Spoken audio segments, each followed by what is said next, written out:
Ici, c'est France Bleu Bourgogne.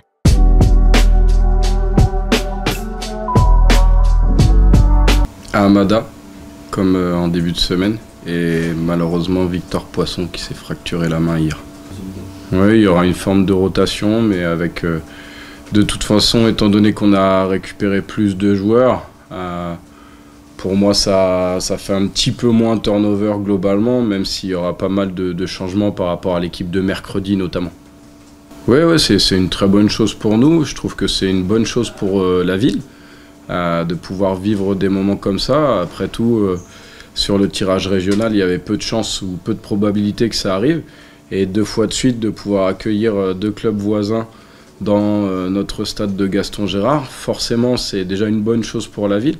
Et pour nous, ça permet de multiplier l'occasion de prendre des repères sur notre terrain et de renforcer un petit peu aussi cette envie qu'on a de faire de Gaston Gérard un peu notre forteresse et de continuer à y prendre des repères et de la stabilité.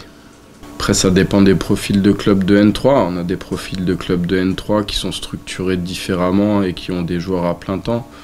Là, d'après ce que je sais, c'est pas forcément le cas de la SPTT.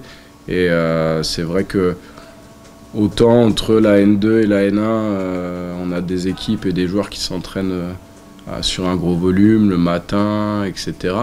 Autant là, je pense que sur les clubs de N3, il y a quand même plus de clubs qui sont amenés à faire les séances que le soir, à rester entre 3 et 4 séances, parce que sinon c'est compliqué pour les joueurs qui bossent à côté. Donc la différence, elle se fait surtout là, mais on est tous très bien placés pour savoir que toutes les années, il y a des histoires qui s'écrivent en Coupe de France, et nous, on doit au minimum être à notre niveau, voire un cran au-dessus en termes de détermination sur ces matchs-là, parce qu'on a aussi envie d'aller loin et de se retrouver, pourquoi pas, à un moment, aussi dans la peau du challenger sur les prochains matchs. Donc pour ça, il faut passer par ces premiers matchs où on a des tirages qui sont en théorie favorables, mais sur lesquels il faut être très vigilant.